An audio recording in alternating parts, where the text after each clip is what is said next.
চার মাযহাবের নামে তার একটা শাখা প্রশাখা তাবলিগ জামাতের ভিতরে ঢুকে গেছে। আমি তাবলিগ জামাতকে খাটো করছি না, বর্তমান পরিস্থিতিতে তাবলিগ জামাতের ভিতরে আবার দুইটা গ্রুপ হয়ে গেছে, একটা হলো সাদ গ্রুপ আর একটা জুবায়ের গ্রুপ। আশ্চর্য কথা, 1944 সালে বাংলাদেশ 44 সাল থেকে 2023-24 সাল পর্যন্ত প্রথমে চট্টগ্রামের হাজী ক্যাম্পে তাবলিগে ইজতেমার শুরু হয়েছিল তাদের। এরপরে লোকজন বেশি হওয়ার পরে টঙ্গীর ইজতেমায় দরাগ নদীর তীরে তারা চলে আসে। আমার ব্রেনে এই কথা এখনো ধরলো না। আশ্চর্য কথা, এই যে 50 বছর পর্যন্ত, তারও বেশি বছর পর্যন্ত এই যে বাংলাদেশে তাবলিগি ইজতেমার টঙ্গীর ইজতেমা অনুষ্ঠিত হলো, কেউ কি হেদায়েত প্রাপ্ত হয়নি? প্রত্যেকের হাতে লাঠি, যার হাতে লাঠি তার মাথায় মুখে দাড়ি টুপি, যাকে মারছে সেও মাথায় মুখে দাড়ি টুপি। একদল আর এক দলকে কাফের ফতোয়া দিচ্ছে। সাত গ্রুপ জুবায়ের গ্রুপকে বলছো কাফের, জুবায়ের গ্রুপের লোক বলছে সাত গ্রুপ কাফের। দুইজনার ফতোয়াতে কেউ মুসলমান না। কথা বুঝেননি মনে হয়? 2,98,000 পীরের ফতোয়াতে কোন পীর মুসলমান না। এক পীর আর এক পীরকে কাফের ফতোয়া দিচ্ছে। যদি তাই হয় তাহলে তো সবাই কাফের, মুসলিমকে। আর ইসলামের নামে যত দল তৈরি হয়েছে, খারেজি, শিয়া, মুরজিয়া, মুতাজিলা, জাহমিয়া, আপনার কাদেরিয়া, চিশতিয়া, নকশবন্দিয়া, মুজাদ্দিদিয়া, যত দল তৈরি হয়েছে, আল্লাহ বলছেন একটি দল হকের উপরে থাকবে। আল্লাহর নবী বলছেন হকের উপরে একটি দল চিরদিন বেঁচে থাকবে, বিজয় থাকবে। সেই দল কোন দল? যেই দলের ভিতরে সার্বিক জীবনে কোরআন হাদিস ঢেলে সাজানো আছে, যারা ব্যক্তিগত জীবনে, সামাজিক জীবনে, অর্থনৈতিক জীবনে, রাজনৈতিক জীবনে, সালাতে, সিয়ামে, হজ, যাকাতে, তাসবিহ, তাহলিলে, কোরআন তেলাওয়াতে, সব জায়গাতে যারা কোরআন সুন্নাহ মেনে চলে, এরাই হচ্ছে হকপন্থী দল। আল্লাহর নবী বলছেন একটি দল হক পথে থাকবে। আল্লাহ বলছেন একটি দল হক পথে থাকবে। সেই দল কারা? কোরআন হাদিসে সেই দলের নাম নেওয়া হয়নি, কোরআন হাদিসে সেই দলের নাম নেওয়া হয়নি, তবে সেই দলের বৈশিষ্ট্য বলা হয়েছে। আল্লাহর নবী বলছেন যারা সার্বিক জীবনে কোরআন সুন্নাহ মেনে চলবে। সাহাবীরা বললেন আল্লাহর নবী, মুসলিমরা 73 কাতারে বিভক্ত হবে, এক কাতার জান্নাতে যাবে। সেই দল কারা? তখন তিনি বৈশিষ্ট্য বললেন, যারা কোরআন এবং হাদিসের উপরে থাকবে, কোরআন এবং সহিহ হাদিসের উপরে যারা থাকবে, এরাই বিচারের মাঠে সরাসরি জান্নাতে যাবে। বলছিলাম আল্লাহ বলছেন একটি দল হকের উপরে থাকবে, আল্লাহর নবী বলছেন একটি দল হকের থাকবে। এই একটি দলের বৈশিষ্ট্যগত নাম দিয়েছেন মুহাদ্দিসগণ আহলুল হাদিস। আহলুল হাদিস জামাত, তারা হকের উপরে বিজয়ী থাকবে। এটা মুহাদ্দিসগণের বৈশিষ্ট্যগত নাম। বৈশিষ্ট্যগত নাম দুনিয়াতে অনেক আছে। আপনি যদি বলেন আমি বৈশিষ্ট্যগত নাম মানি না, জি না, আপনার ভুল হয়েছে। আপনি বৈশিষ্ট্যগত নাম মেনে নিয়েছেন। যেমন আপনার নাম মানুষ, ইনসান। আপনি যখন ঈমান এনেছেন আপনার নাম হয়েছে মুমিন। আপনি যখন সার্বিক জীবনে কোরআন হাদিস মেনে নিয়েছেন তখন আপনার নাম হয়েছে মুসলিম। যখন আপনি সত্য কথা বলেছেন আপনার নাম হয়েছে সিদ্দিকিন। যখন আপনি মিথ্যা কথা বলেছেন আপনার নাম হয়েছে কাযিবিন। আপনি যখন আমলে সলেহ করেছেন তখন আপনার নাম হয়েছে সলেহিন। যখন আপনি একনিষ্ঠতার সাথে আল্লাহর ইবাদত করেন তখন আল্লাহ আপনার নাম দিয়েছেন মুহসিনিন। এগুলি বৈশিষ্ট্যগত নাম।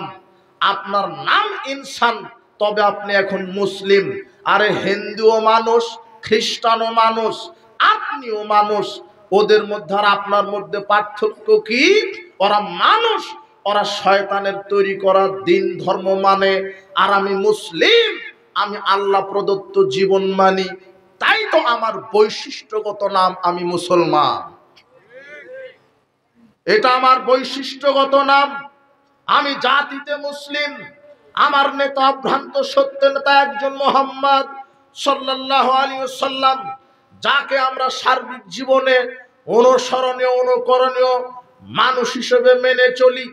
আরো বৈশিষ্ট্যগত নাম আছে ইবাদতের নামে। আমরা রমাদানে তারাবির সালাত আদায় করি, অথচ তারাবি শব্দটাই বৈশিষ্ট্যগত নাম। তারাবি শব্দটা কোরআন হাদিসে নেই। মুহাদ্দিসগণ এই সালাতকে তারাবি আখ্যায়িত করেছেন, অথচ এই সালাতের নাম কোরআন হাদিসে আছে তাহাজ্জুদ অথবা কিয়ামুল লাইল, রাত্রের সালাত, অথবা যেটা ঘুম থেকে উঠা হয় ওটা হলো তাহাজ্জুদ, কিয়ামুল লাইল, রাত্রের সালাত।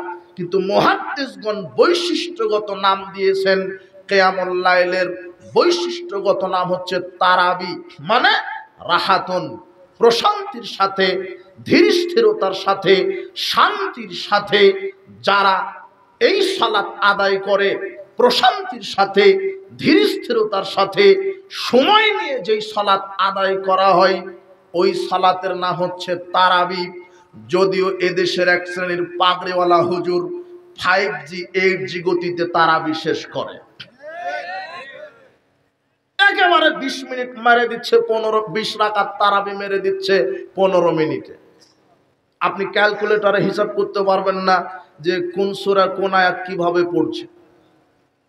অথচ এটা শরীয়তের নামে একটা ধোঁকা। অথচ সালাত আদায় করতে হবে ধীর স্থিরতার সাথে। আরে তারাবি মানেই ধীর স্থিরতার সাথে, প্রশান্তির সাথে আদায় করা। তাই তো মুহাদ্দিসগণ নাম দিয়েছেন তারাবি, এটা বৈশিষ্ট্যগত নাম। আমরা মসজিদে প্রবেশ করে 2 রাকাত সালাত আদায় করে বসতে হয়, যার নাম মুহাদ্দিসগণ দিয়েছেন দুখুলুল মসজিদ। অথচ এই সালাতের দুখুলুল মসজিদ নাম কোরআন হাদিসে নেই। আমরা বৈশিষ্ট্যগত নাম দিয়েছি, মুহাদ্দিসগণ দিয়েছেন দুখুলুল মসজিদ, মানে মসজিদে প্রবেশ করার পরে বসা যাবে না যতক্ষণ না 2 রাকাত সালাত আদায় না করা হয়। আবু কাতাদা রাদিয়াল্লাহু আনহু বলছেন, রাসূল সাল্লাল্লাহু আলাইহি ওয়াসাল্লাম বললেন, শোনো, ইযা দাখালা আহাদাকুমুল মসজিদ, তোমরা যখন মসজিদে প্রবেশ করবে, ফালা ইয়াজলিস হাত্তা ইউসাল্লি রাকাতাইনে, তোমরা বসবে না যতক্ষণ না 2 রাকাত সালাত আদায় না করো। আশ্চর্য কথা, এক শ্রেণীর মানুষ দলীয় সংকীর্ণতা দেখিয়ে বাপ দাদার দিনকে টিকিয়ে রাখতে গিয়ে এরা মসজিদের 2 রাকাত এই দুখুলুল মসজিদকে কবর দিয়েছে। আপনার মসজিদের খতিব এত বড়, ওর এত বড় ডিগ্রি, ওর এত বড় পাগড়ি, এত বড় আলখাল্লা, ও এত বড় মাপের আলেম, দেখবেন জুমার দিনে যখন খুতবা দেয় শয়তান মাথার উপরে লাল বাতি জ্বালিয়ে রাখে, সুন্নাত 2 রাকাত পড়তে দিবে না বলে। ও রাসূল সাল্লাল্লাহু আলাইহি ওয়াসাল্লামের সুন্নাহকে ঠেকিয়ে রেখেছে যে লাল বাতি এখন সুন্নাত পড়া যাবে না। ও জাতা বড় খতিব, হলো শয়তানের মুরিদ একটা। জাবের রাদিয়াল্লাহু আনহু বলছেন, সহিহ বুখারীর 931 নম্বর হাদিস, দাখালা রাজুলুন ইয়াউমাল জুমা, এক ব্যক্তি জুমার দিনে মসজিদে প্রবেশ করলেন। ওয়ান নবী সাল্লাল্লাহু আলাইহি ওয়াসাল্লাম ইয়াখতুব, ওই সময় আল্লাহর নবী তিনি জুমার খুতবা দিচ্ছিলেন। লোকটি প্রবেশ করার পরে বসে পড়লেন।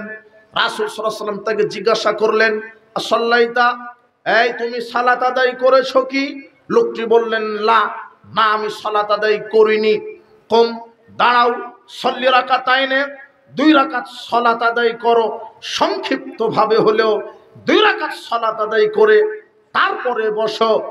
রাসূল সাল্লাল্লাহু আলাইহি ওয়াসাল্লাম যেখানে খুতবা দেয় ওই সময় 2 রাকাত সালাত চলে, আর আপনার মসজিদের হুজুর খুতবা দেয় ওই সময় 2 রাকাত সালাতকে ঠেকিয়ে রাখার জন্য লাল বাতি জ্বালিয়ে রেখেছে। মানে এরা নগদে আল্লাহ রাসূলের সুন্নাহ বিদ্বেষী, এরাই হলো বেদাতের পৃষ্ঠপোষক। এরা জোর করে রাসূলের হাদিসকে হত্যা করে, রাসূলের সুন্নাহকে হত্যা করে এরাই বেদাতকে জীবিত করার ধান্দায় নেমেছে। আসলে এরাই হলো ইসলামের চিরন্তন শত্রু। আল্লাহর নবী যেখানে বললেন যে 2 রাকাত সালাত আদায় করে বসো, সেই জায়গাতে আপনি লাল বাতি জ্বালিয়ে রেখেছেন। আশ্চর্য কথা বলছিলাম, এই যে 2 রাকাত সালাত আদায় করে বসতে হয়, এটা হলো দুখুলুল মসজিদ, তাহিয়াতুল ওযু। এক একটা মুহাদ্দিসগণ নাম দিয়েছেন বৈশিষ্ট্যগত নাম। তারাবি বৈশিষ্ট্যগত নাম। আপনি মাস্টার মানুষ, ওটা আপনার বৈশিষ্ট্যগত নাম। আপনি ডাক্তার, বৈশিষ্ট্যগত নাম। বৈশিষ্ট্যগত নাম রাখতে কোনো দোষের নয়। ঠিক আল্লাহ বলছেন, ওয়ামিম্মান খলাকনা উম্মাতুন ইয়াহদুনা বিল হক, আমার সৃষ্টির মধ্যে একটি দল হক পথে থাকবে, ওয়াবিহি ইয়াদিলুন, হক অনুযায়ী বিচার ফয়সালা করবে। এটা আল্লাহর কথা, একটি দল হক পথে থাকবে। আল্লাহর নবী বলছেন, লা তাযালু তায়ফাতুম মিন উম্মতি যাহিরিনা আলাল হক, আমার উম্মতের ভিতরে কিয়ামত পর্যন্ত একটি দল হকের উপরে বিজয় থাকবে। আল্লাহ বললেন একটি দল, আল্লাহর নবী বললেন একটি দল। সেই দল কোন দল? ইমাম বুখারীর উস্তাদ আলী ইবনুল মাদিনী, যিনি 161 হিজরিতে জন্মগ্রহণ করেছেন, 234 হিজরিতে মারা গেছেন, বর্তমানে চলছে 1446 হিজরি। তার মানে আজ থেকে 1200 বছর পূর্বের বক্তব্য। আজ থেকে 1200 বছর পূর্বে ইমাম আলী ইবনুল মাদিনী তিনি বলছেন, আল্লাহ যে বললেন একটি দল হকের উপরে, আল্লাহর নবী যে বললেন একটি দল হকের উপরে, আলী ইবনুল মাদিনী বলছেন ওই একটি দল হচ্ছে হুম আহলুল হাদিস। তারা কেউ নয়, তারা নগদ আহলে হাদিস।